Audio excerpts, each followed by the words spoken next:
Y en primer lugar, estuvimos hablando del don milagroso de la profecía y estuvimos respondiendo algunas preguntas con respecto a ello. Vimos qué significaba profecía. Concluimos, ¿cierto?, que la profecía no tiene que ver con el concepto que muchas veces incluso el mundo tiene, el mundo percibe. Normalmente se entiende la profecía como algo que tiene que ver con el futuro, y la mayoría de la profecía bíblica no tiene que ver con el futuro. Definimos que la esencia de la profecía básicamente consiste en ¿qué? Consiste en Dios hablando directamente al ser humano. Esa es la idea de la profecía, Dios hablando, Dios instruyendo a una persona en particular con un mensaje que proviene de él. Eso es básicamente el concepto de profecía. Entonces, lo primero es que debemos sacarnos de la cabeza esa concepción futurista, llamémoslo, o de la adivinación del futuro, de los presagios futuros, con respecto a la profecía, porque esto no es así. Profecía no tiene que ver con el conocimiento previo de lo que sucederá en el futuro. En oportunidades sí lo incluía, pero honestamente el concepto o la esencia de la profecía no tiene que ver con ello. Entonces mostramos y dijimos cómo es que Dios habló, ¿cierto? Y lo ha hecho a lo largo de la historia con profecía. En el Antiguo Testamento, principalmente, el profeta, quien hablaba profecía, tenía un rol fundamental porque eh, sabiendo que existía, digamos, de alguna forma el Antiguo Testamento, no completamente, pero sí ya habían algunos libros, sobre todo los libros de la ley, los 5 primeros libros de la Biblia, conocido para los judíos como la Torá, para nosotros como el Pentateuco, que son los primeros 5 libros, Génesis, Éxodo, Levítico, Número y Deuteronomio. Y esos 5 libros, digamos que estaban ya compilados para una etapa relativamente temprana de la historia del pueblo de Israel. Pero aún así no existían mayores directrices, las cuales Dios les daba por intermedio de la figura del profeta. Así que Dios usaba en el Antiguo Testamento a los profetas para guiar a su pueblo particularmente y también muchas veces llamarles la atención, ¿cierto? Mostrarle que estaban yendo por un camino errado, llamándoles al arrepentimiento y también exhibiendo la condición en la cual ellos se encontraban. Eso es primeramente lo que nosotros podemos ver del concepto de la profecía en el Antiguo Testamento. Vimos que el profeta del Antiguo Testamento es reemplazado luego de la obra, el ministerio de nuestro Señor, por el concepto del apóstol. O sea, lo que el profeta hizo en el Antiguo Testamento fue reemplazado por la labor del apóstol del Nuevo Testamento. O sea, no, entendiendo que también existieron profetas en el tiempo de la iglesia apostólica, también hubo profetas y lo vimos la semana pasada, pero el que realmente reemplazaba de alguna manera el oficio del profeta era el apóstol, porque el apóstol era el encargado de declarar la palabra de Dios. Y vimos que la labor del profeta neotestamentario, el profeta que aparece luego de la venida del Espíritu Santo y de la obra de nuestro Señor Jesucristo, tenía también palabra de Dios, pero esta palabra de Dios que recibían estos profetas del Nuevo Testamento, a los cuales Pablo se refiere en Primera de Corintios, eran específicas, palabras específicas para personas específicas en momentos específicos. O sea, tenía mayormente la idea de la guía, para guiar a las personas. Es así como, por ejemplo, nos encontramos con Ágabo. Ágabo era un profeta que aparece por lo menos en 2 ocasiones en el Nuevo Testamento. La primera vez que aparece, se dice que Ágabo habló de una hambruna que habría de venir sobre la tierra de Jerusalén. Y efectivamente eso fue lo que sucedió. En la tierra hubo una hambruna en la época en la cual Claudio era emperador del Imperio Romano. Y eso sucedió así. Pero si usted lo nota bien, esa palabra de Ágabo iba enfocada en qué? En un evento específico que iba a suceder. ¿Se da cuenta?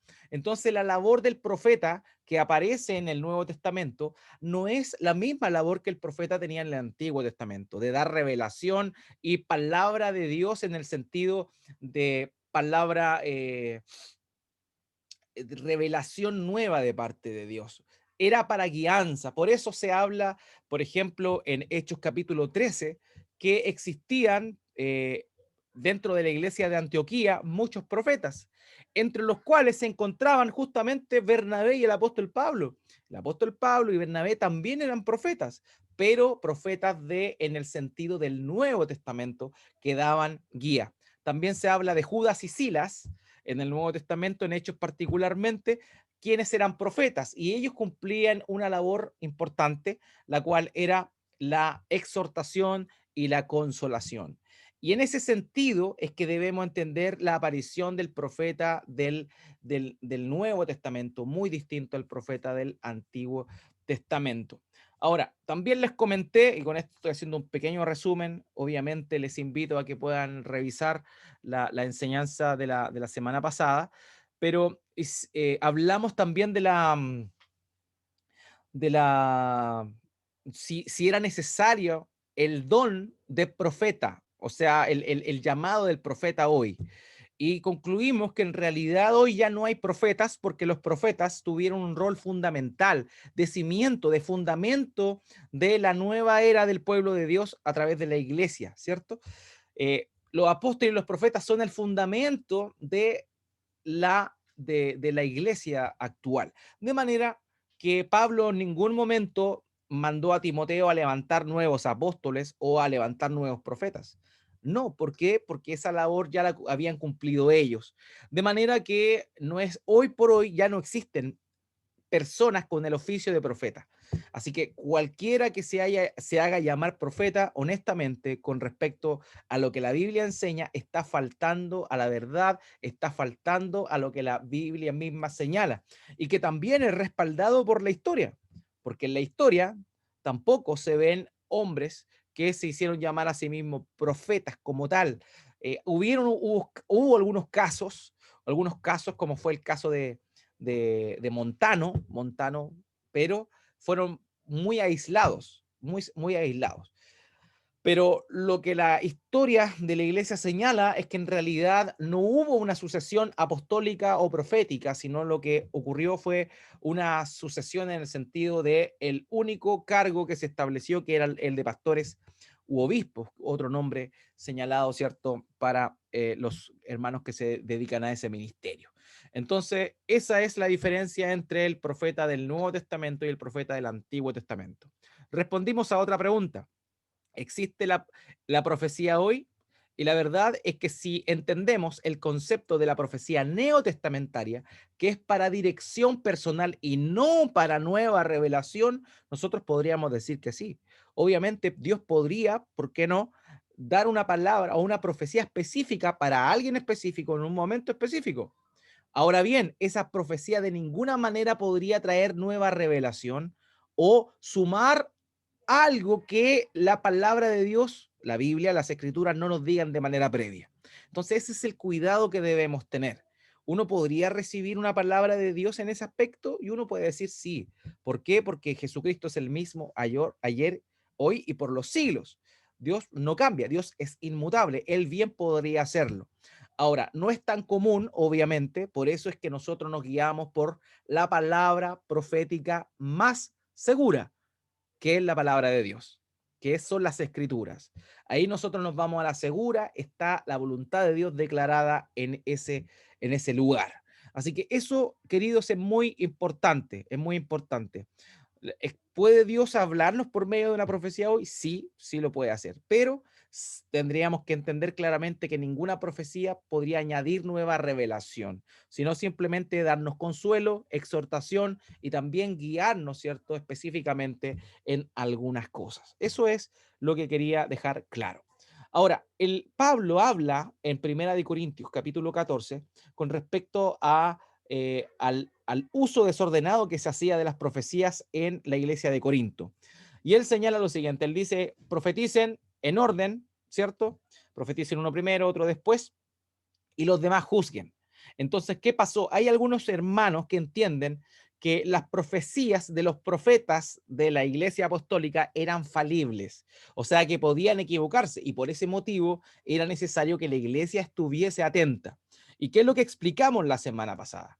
La semana pasada explicamos que no es que la profecía sea falible, si es palabra de Dios, no puede ser, no puede fallar. Entendemos eso. La profecía genuina es aquella que se cumple, la profecía falsa es aquella que no se cumple. Ahora bien, ¿por qué razón entonces el apóstol Pablo dice que hable uno primero, después el otro y los demás juzguen? ¿Por qué?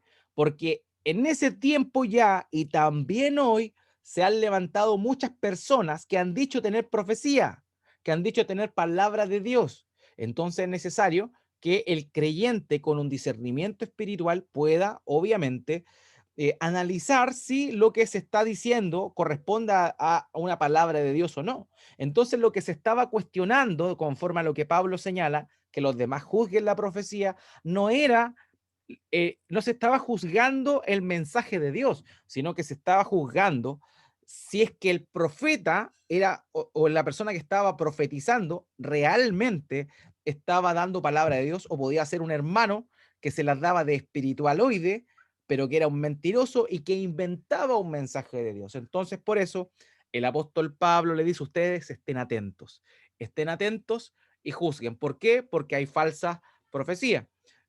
Juan, ¿cierto? En su primera epístola de Juan, dice que tenemos que discernir los espíritus. Y eso es el llamado que el apóstol Pablo le hace también a los corintios, o sea, en el ordenamiento. Entonces, no es que la profecía del Nuevo Testamento sea falible, no, de ninguna manera, sino que también dentro de la iglesia habían personas inmaduras, ¿por qué no? Algunos inconversos, que por dárselas de espirituales profetizaban cualquier cosa. Y eso tristemente también se ve hoy dentro de las iglesias cristianas que tienen esta práctica, llamémoslo de las profecías y de sobre todo aquellas que son de corte un poco más pentecostal, un poco más carismáticas. Eso se da mucho. Entonces sale la hermana que profetiza y dice cosas que en realidad no tienen nada que ver. Entonces eso está totalmente fuera de lugar, eso no es bíblico, es una falta a la verdad, es una mentira, por ende a Dios no le agrada de ninguna forma, ¿ok? Así que eso es lo que estuvimos viendo la semana pasada y hoy vamos a continuar con nuestra siguiente sesión, la sesión número 18 que vamos a estar viendo hoy. Aquí la tengo. Nuestro estudio, ¿quién es él? El retrato bíblico del Espíritu Santo.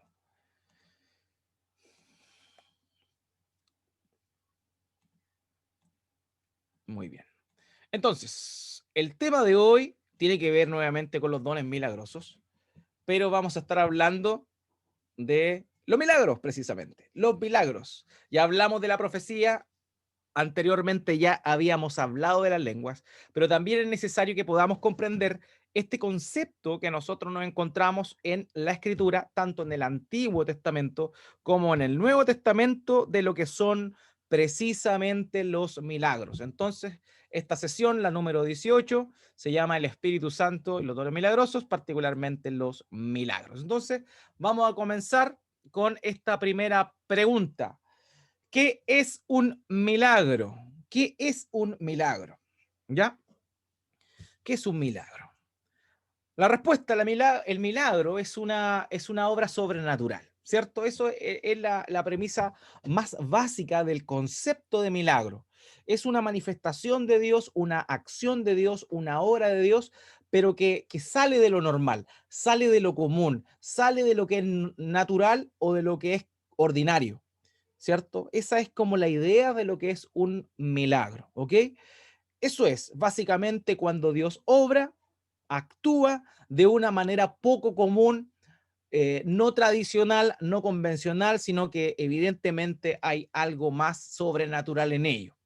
Algunos hermanos han definido este concepto de milagro como un evento en el que Dios interviene para mostrar su poder para ayudar al hombre. Y esto también es importante, porque ciertamente se da esta idea de que los milagros van en ayuda del hombre, pero siempre buscan mostrar la intervención de Dios en tiempo real en una situación determinada, ¿ya?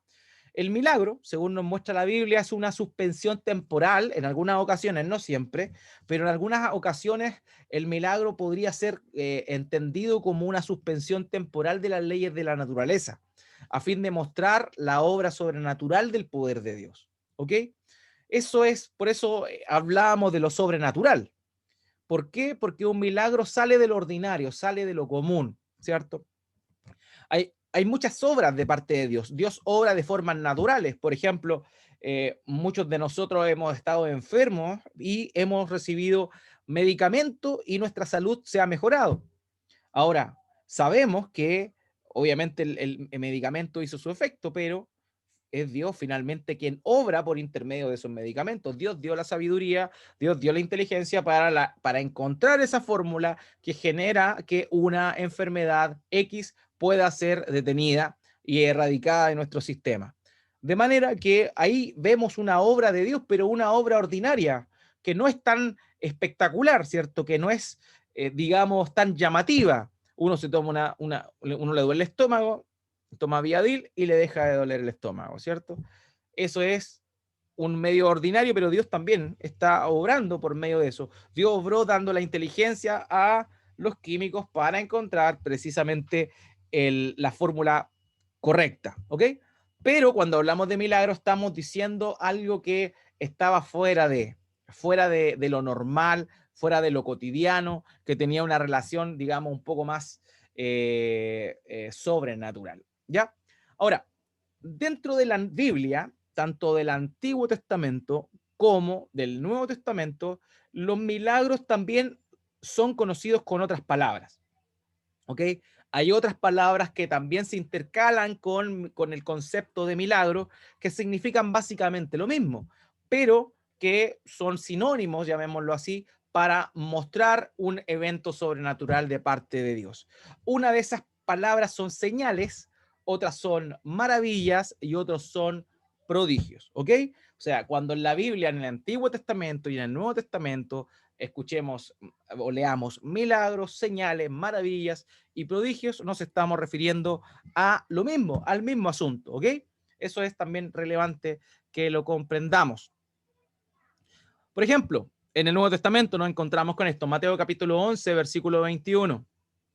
Ay de ti, Corazín, ay de ti, Betsaida, porque si los milagros que se hicieron en ustedes se hubieran hecho en Tiro y en Sidón, hace tiempo que se hubieran arrepentido en silicio y ceniza. Entonces ven cómo aquí el Señor Jesucristo está increpando a las personas de estas ciudades, eran unas ciudades marítimas de la región de Galilea, llamadas Corazín y Betsaida. Y él está diciendo, oigan, ustedes escucharon y vieron los milagros que yo hice acá.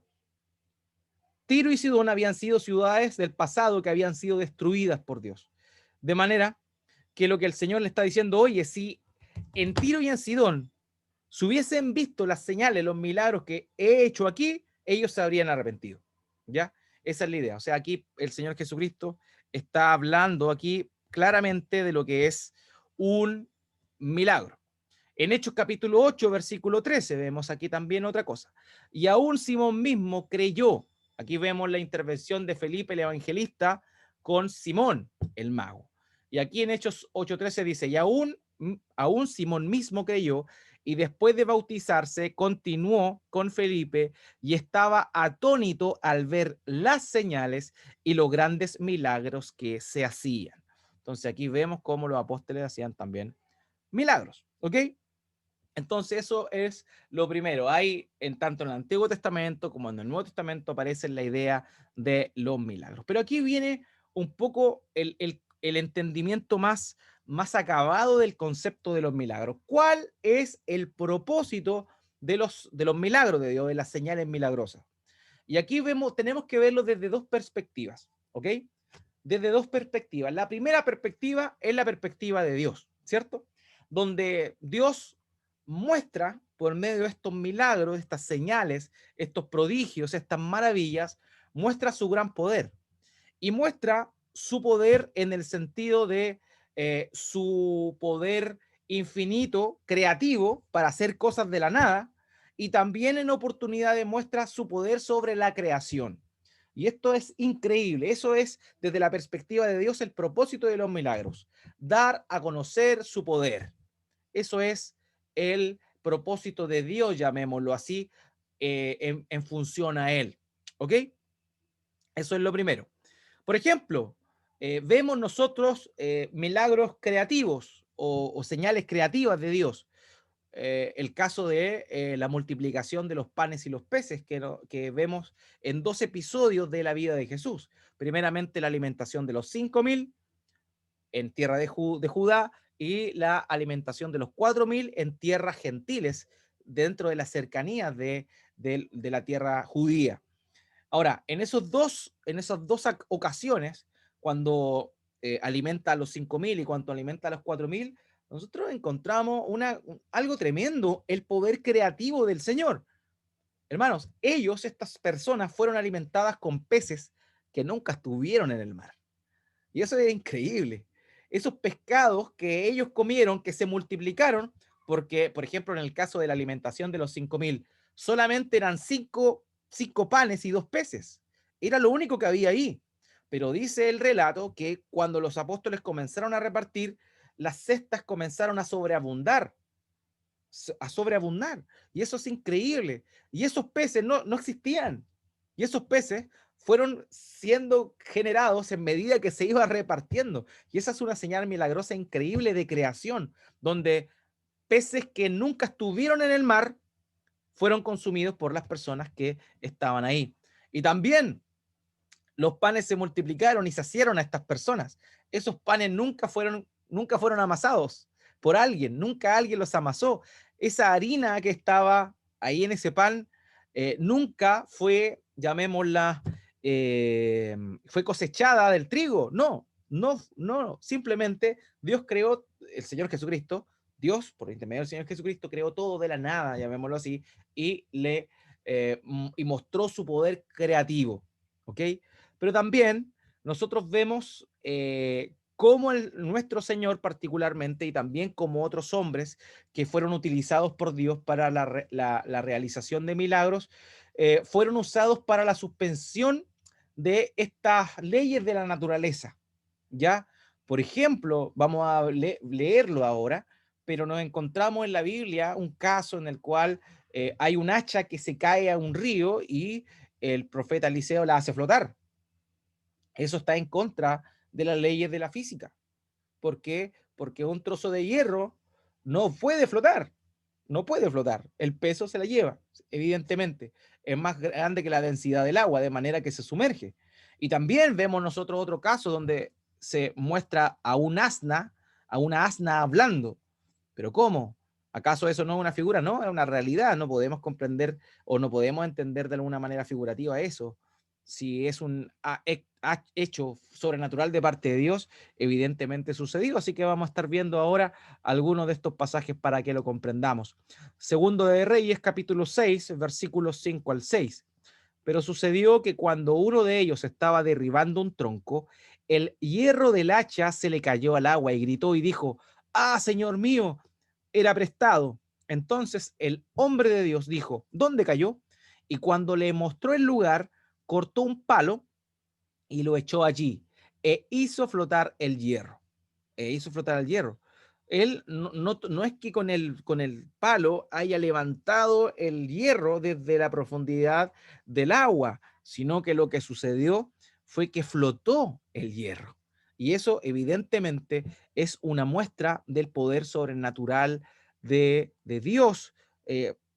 No tan solo lo creativo que vimos en los ejemplos de los panes y los peces, sino en este caso de una alteración o una suspensión, más bien, una suspensión de las leyes de la naturaleza. Dios es el Dios de todo, Dios es el Dios de la naturaleza, y aquello que pareciera no ser natural, llega a serlo por el poder que Dios tiene en él. Aquí vemos en Números capítulo 22, versículo 28, el famoso caso del profeta Balaam, el cual fue contratado por Balac con el fin de maldecir al pueblo de Dios, con el fin de maldecir a el campamento de hebreos que habían salido de Egipto, de la esclavitud. Entonces, este rey Balac manda llamar al profeta Balaam con el fin de que maldiga a su pueblo. Entonces, ¿qué sucedió? Iba rumbo Balaam a encontrarse con este rey y el ángel del Señor se le aparece, pero él no lo puede ver, pero el asna sí lo ve. Entonces el asna comienza a arrinconarse porque no quería estar de frente al ángel del Señor, de acuerdo a lo que el relato de Números 22 señala. De manera que cuando eso sucedió y el asna se comenzó a arrinconar, dañó la pierna del profeta Balaam. Entonces el profeta Balaam comenzó a golpear a la asna y ahí sucede lo que vamos a leer ahora. Entonces el Señor abrió la boca del asna, la cual dijo a Balaam, el asna le habló al profeta, ¿qué te he hecho yo que me ha golpeado hasta estas tres veces? O sea, vemos aquí algo totalmente sobrenatural. Sobrenatural en el sentido de que Dios está utilizando su poder para hacer hablar a algo que obviamente no tiene la posibilidad de hablar de manera natural.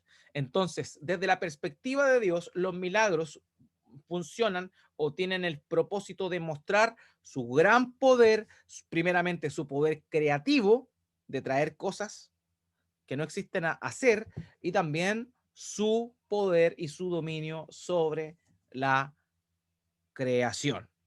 Esa fue la primera perspectiva, la perspectiva de Dios. Ahora, también hay otro propósito de los milagros y esta tiene que ver con la perspectiva del hombre, ¿ok? Una de las palabras que se emplean para referirse a, a los milagros es señales. ¿Y cuál es la idea de una señal? La idea de una señal es algo que apunta hacia otra cosa, ¿cierto? La señalética que nosotros nos encontramos la carretera, en el camino, ¿cierto? En las calles de nuestras ciudades. Obviamente son señales que apuntan hacia algo, quieren decir algo, quieren corroborar algo.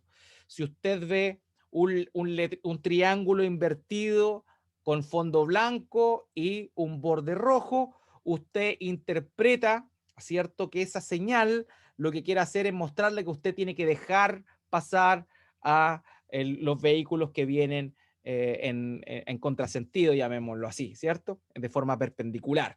Esa es la idea de lo que significa ese símbolo. O sea, el símbolo en sí no es nada, simplemente apunta hacia otra cosa, tiene un significado. Entonces, ese es uno de los propósitos importantes también de los milagros. Los milagros no son fines en sí, sino que son medios. Los milagros son señales para mostrar algo. Ya lo vimos, el poder de Dios, pero también dentro del relato de la escritura muestran, por ejemplo, apuntan hacia cierto respaldo que Dios le daba a algunos de sus emisarios, a algunas de las personas que Dios había dado palabras para mostrar al pueblo, ¿ok? Por eso mismo es que el Señor Jesucristo, durante su ministerio, acostumbraba a hacer callar a los endemoniados, por ejemplo. Obviamente había un gran poder que él tenía y una gran autoridad para expulsar los demonios, a las personas endemoniadas. Él lo tenía. Y esto generaba espanto en algunos y asombro en otros. Ahora bien, él le decía, cállate, cuando ellos estaban testificando que él era el Hijo de Dios. ¿Y por qué hacía eso? ¿O por qué también en otra oportunidad él le dice, oye, no le diga a nadie? Lo vimos el domingo cuando hablamos del caso de este leproso, al cual el Señor Jesús le dijo, no, ve a donde los sacerdotes y no le digas a nadie. Entonces, ¿por qué lo dijo? Porque el Señor no quería que la gente se perdiera en el milagro, sino que entendiera el milagro y viera el significado del milagro, a quién apuntaba el milagro, qué es lo que corroboraba el milagro y no el milagro como tal. Y eso es pero muy importante. ¿Ya? El milagro no es un fin, el milagro es un medio. Tristemente, hoy se muestra como un fin. Hoy, hay que decirlo, se muestra como un fin. Tenemos un montón de chantas dentro de las iglesias que se llaman evangélicas, que hablan de milagros. Por ejemplo, yo recuerdo, creo que aquí también hay algunas iglesias que tienen días para milagros. Por ejemplo, viernes de milagro, venga por su milagro. Y es como, ¿de qué estamos hablando? ¿Cómo el viernes de milagro? O sea, Dios no hace milagros de lunes a jueves, sino que solo los viernes. y a cierta hora. Es bastante extraño eso y debemos ser honestos. Eso obviamente no está guiado por Dios, esos son demonios que guían a estas personas en sus mentiras para que de alguna manera u otra traiga ciertos beneficios personales. Tenemos que ser claros en esto. Sabemos que hay mucho falso profeta, hay mucho falso hermano, hay mucha falsa iglesia y nuestra ciudad no está ajena a eso. El propósito de los milagros no es un fin, sino es un medio. El milagro apunta a algo y eso es lo que vamos a estar viendo. Ahora, ¿a qué apuntaban? Y dentro de lo que nosotros vemos en toda la escritura, es común concluir que los milagros como señales apuntaban a quien realizaba la labor de un emisario divino, o sea, a alguien que traía un mensaje de Dios. ¿Y cuál era el propósito del milagro? Primeramente, certificar que la persona que lo estaba realizando, porque digamos, no es que la persona lo realizara, sino que era Dios, ¿cierto? Era Dios que realizaba el milagro utilizando una persona. Entonces, ¿cuál era el propósito de estos milagros desde la perspectiva humana? Dios, por medio de estas señales milagrosas, certificaba a la persona como un emisario de él y también certificaba el mensaje que esta persona estaba trayendo. Ese es lo que nosotros más comúnmente nos encontramos en la historia de la escritura en función a la aparición de milagros. ¿Por qué? Porque si hacemos nosotros un análisis bien detallado de toda la escritura, vamos a darnos cuenta que las señales milagrosas no ocurrieron siempre, sino que fueron en momentos específicos en los cuales se dieron y se suscitaron estos eventos. No siempre se vieron señales milagrosas, no siempre se vieron estos eventos sobrenaturales, sino que en situaciones muy puntuales y normalmente, como les digo, estas tenían que ver con este fin: apuntar a que el que la estaba realizando estaba guiado por Dios, estaba certificado por Dios y a la vez validaba el mensaje que esta persona traía. Por eso es que los grandes periodos que nosotros nos encontramos dentro de la historia bíblica de milagros la hallamos en Moisés. Por ejemplo, Moisés, Elías también y Eliseo realizaron grandes señales, el Señor Jesucristo y también en la época apostólica. Digamos que son los 4 hitos donde las señales milagrosas del poder de Dios se mostraron más. Ahora, ¿por qué en estos 4 periodos de tiempo? Porque obviamente nosotros podemos comprender que lo que buscaba Dios en su voluntad era certificar la ley de Moisés, el mensaje de los profetas, el ministerio del Señor Jesucristo como el cumplimiento de lo que los profetas y la ley decían, y también los apóstoles en el sentido de la continuidad del ministerio del Señor Jesucristo. ¿Ok? Entonces, por eso que en esos 4 periodos de tiempo nosotros nos encontramos con grandes cantidad de milagros y de señales prodigiosas. Moisés, en el tiempo de Elías, los profetas, el caso del Señor, el caso de los apóstoles. Porque por medio de estos milagros, de estas señales, se estaba corroborando la calidad de emisario de Dios de los que realizaban estas señales y también se confirmaba que el mensaje que ellos portaban provenía de Dios. ¿Ok? Vamos a ver entonces estos ejemplos. Miren, nos encontramos primeramente con Éxodo capítulo 4, versículo 4 al 5, donde vamos a ver el momento en el cual Dios llama a Moisés y lo envía a tierra de Egipto a liberar al pueblo. Entonces, ¿qué es lo que le dice? Él le dice, mira, vas a ir, te voy a mandar para allá, pero para que te crean, voy a darte las siguientes señales. Y aquí es lo que nos encontramos nosotros en Éxodo capítulo 4, versos 4 al 5. Nótelo bien, dice, pero el Señor dijo a Moisés, extiende tu mano y agárrala por la cola. Él extendió la mano, la agarró y se convirtió en una vara en su mano. Por esto creerán que se te ha aparecido el Señor Dios de sus padres, Dios de Abraham, Dios de Isaac y Dios de Jacob. El contexto acá es cuando él, su vara, ¿cierto?, la echa a la tierra y la vara se convierte en una serpiente. Entonces, eso fue una señal que Dios le dio a Moisés para que cuando llegara donde Faraón y para que cuando llegara primeramente donde sus hermanos, ¿cierto?, que se encontraban en esclavitud en tierra de Egipto, corroboraran que realmente Moisés era un enviado de Dios. Y esas señales que le digo, esta señal milagrosa, convertir, ¿cierto? Una vara, un palo, en una serpiente. Y esa señal milagrosa efectivamente cumplía ese fin.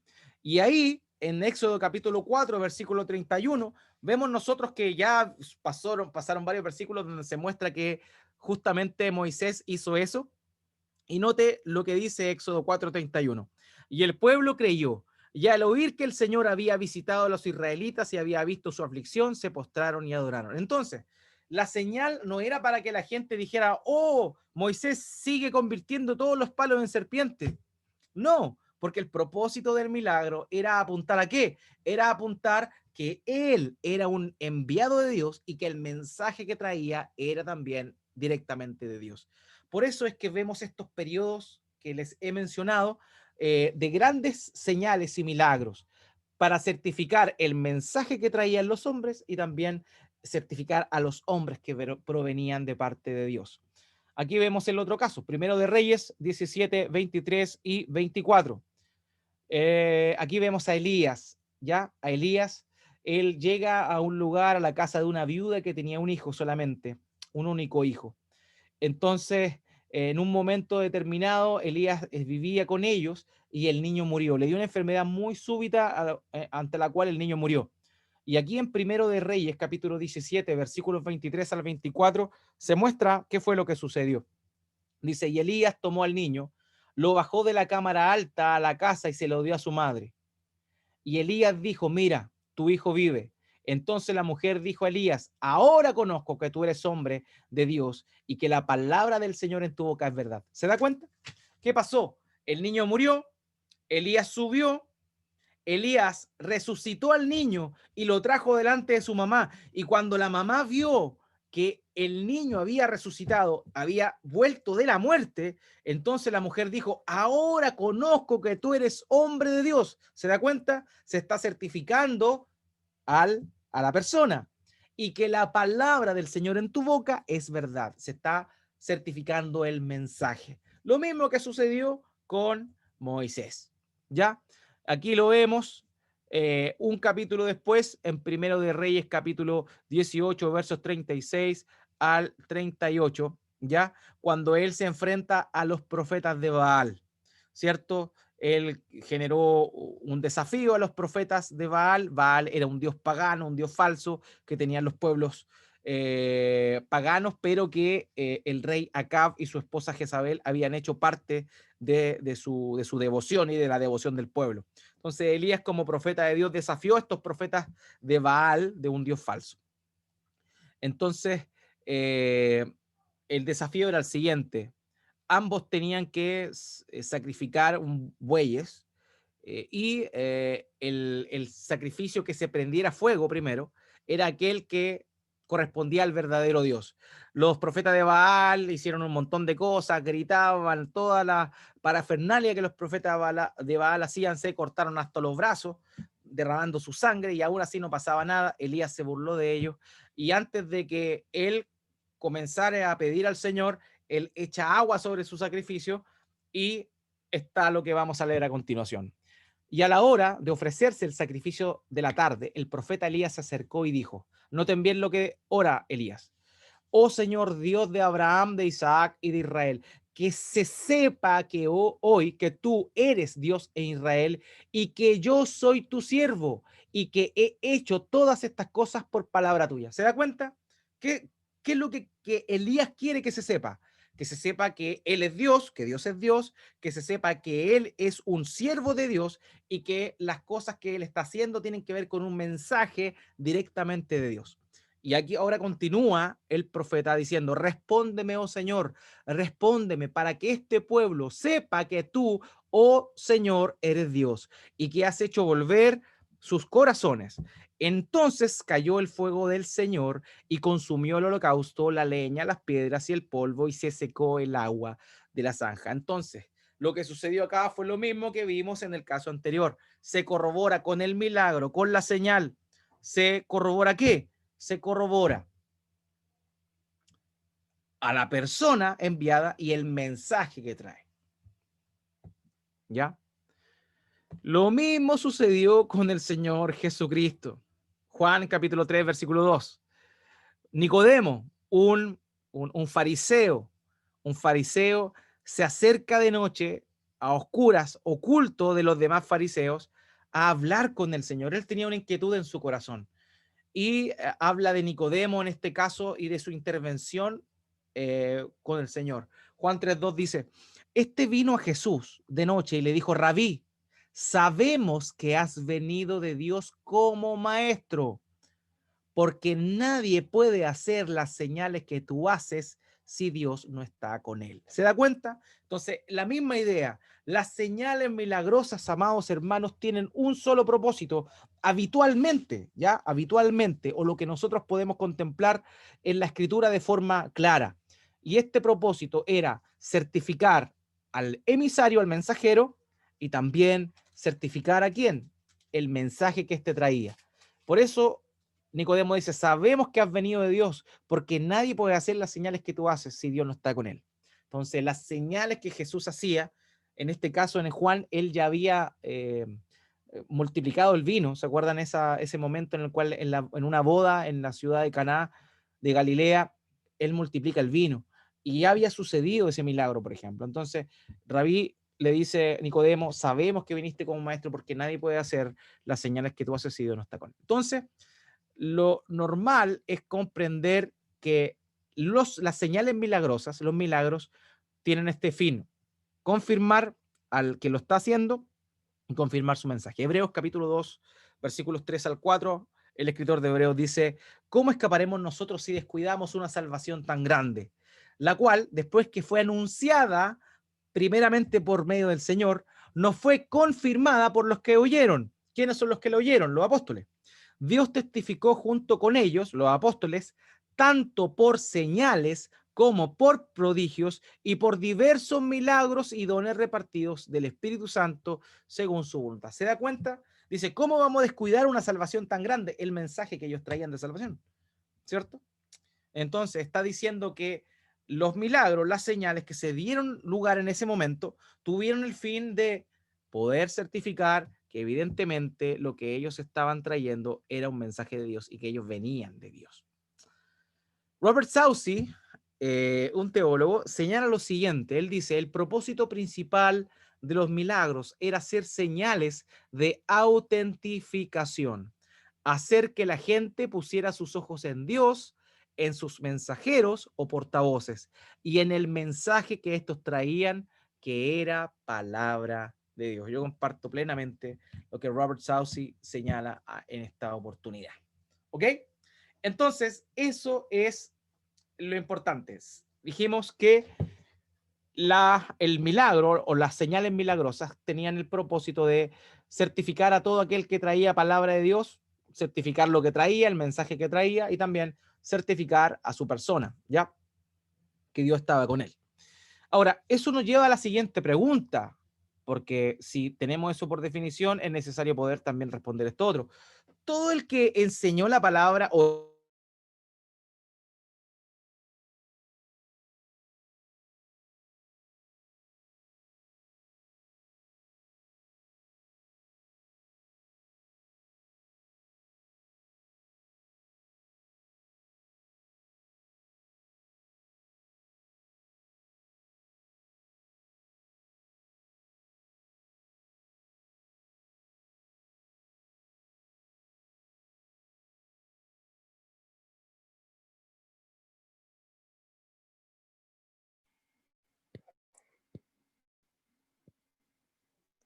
ay, si logran escucharme ahora, me caí, se me reinició el computador. Así que por ese motivo me fui, ¿ya? Pero aquí estoy de vuelta. Aquí estoy de vuelta. Amén. Perfecto. Ok, seguimos entonces. Seguimos entonces.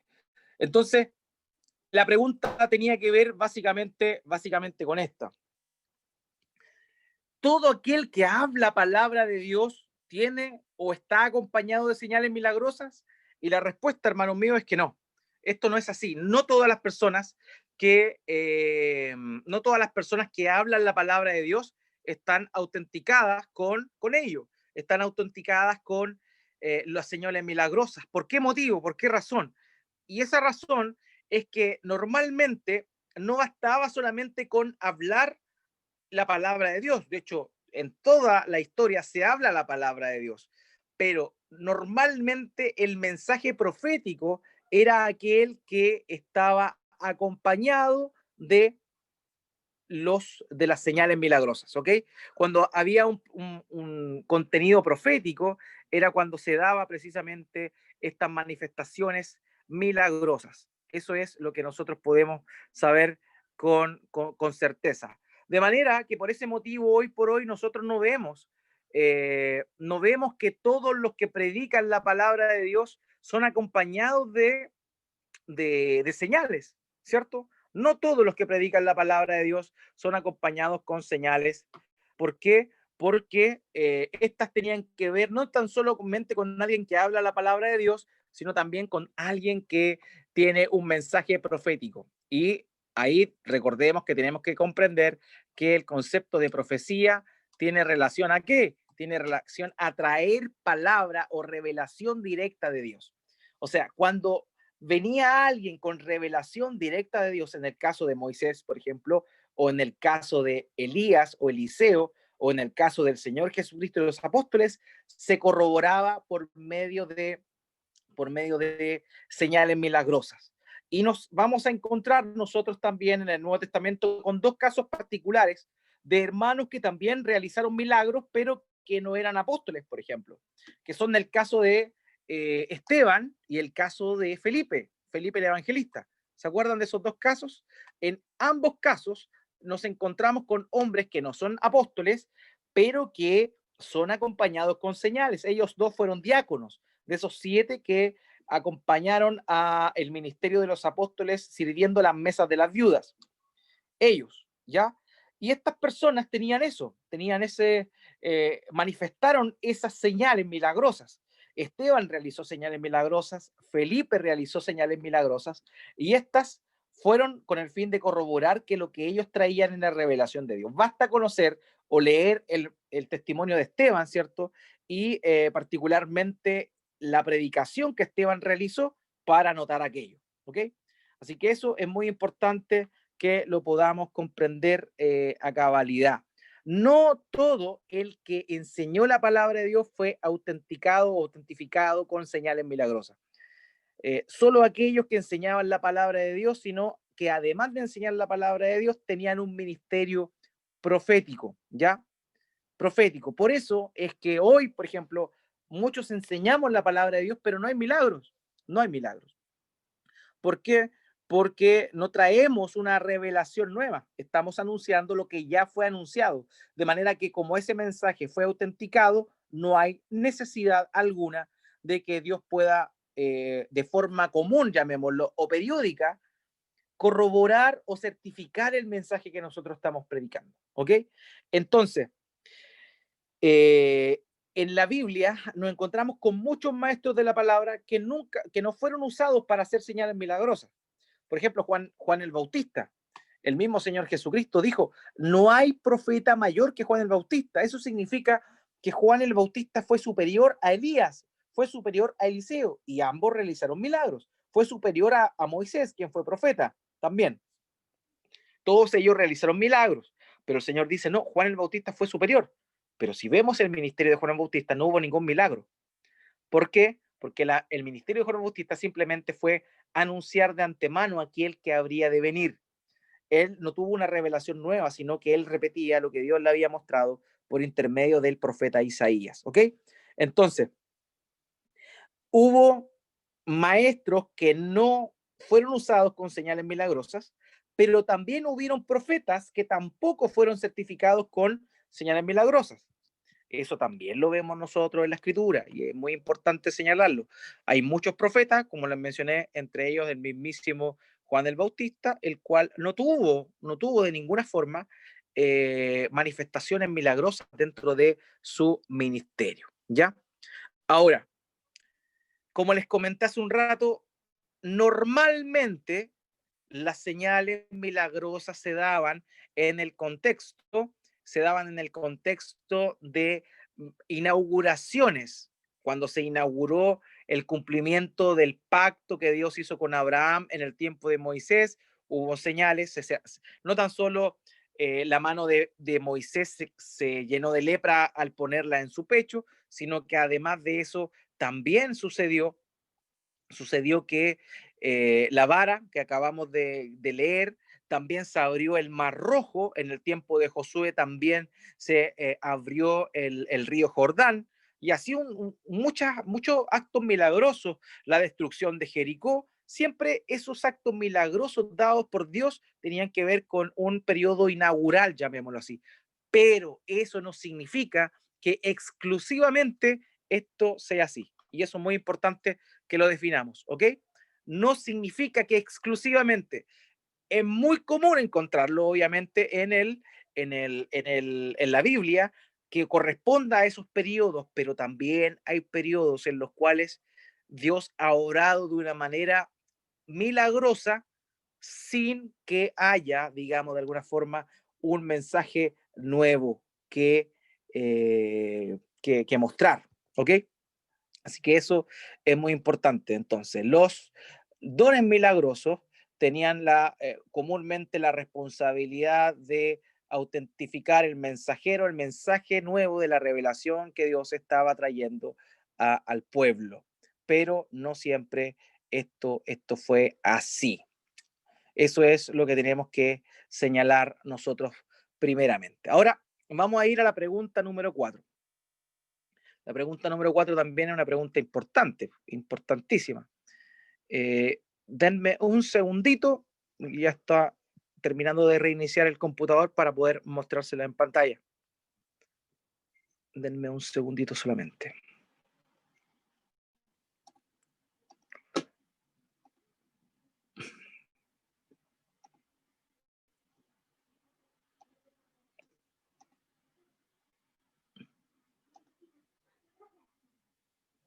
Ya me estoy conectando por el otro lado.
Y ahora sí, ¿se me escucha, cierto?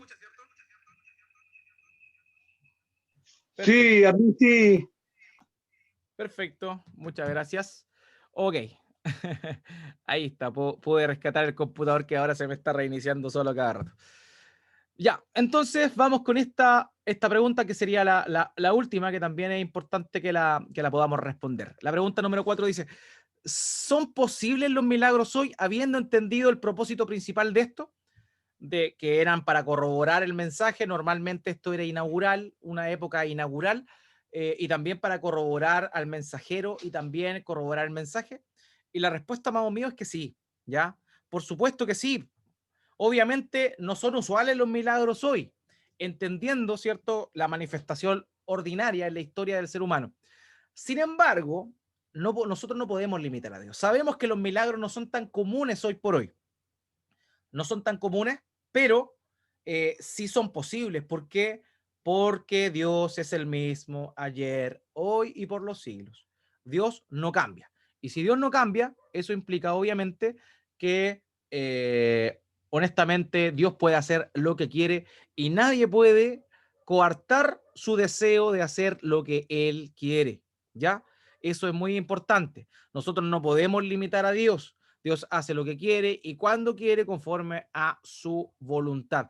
De manera que si la pregunta, ¿son posibles los milagros hoy? Sí, son posibles, pese a que ya no hay profeta que traiga nueva revelación. Sí, son posibles en contextos específicos que Dios ha establecido.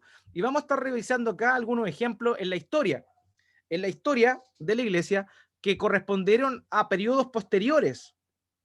Por ejemplo, aquí tenemos a Agustín de Hipona. Agustín de Hipona es conocido como uno de los últimos padres de la iglesia. Él vivió aproximadamente, murió en el año 400 después de Cristo. De manera que fueron bastantes años después de la iglesia apostólica. Note el ejemplo o la historia que está contando Agustín acá. Él dice, cito su palabra, esto aparece en el libro La ciudad de Dios, que él escribió, donde relata su testimonio. Y no, perdón, ese es otro libro. Ciudad de Dios es un libro donde habla hace una comparación entre este mundo y el mundo celestial. Y bueno, dice, un día unos bueyes desmandados que llevaban un carro atropellaron con la rueda a un niño pequeñito que jugaba en la era y le mataron. Su madre, tomándolo en los brazos, lo colocó en la misma memoria y el chico no solo recobró la vida, sino que apareció completamente ileso. O sea, hay una resurrección aquí.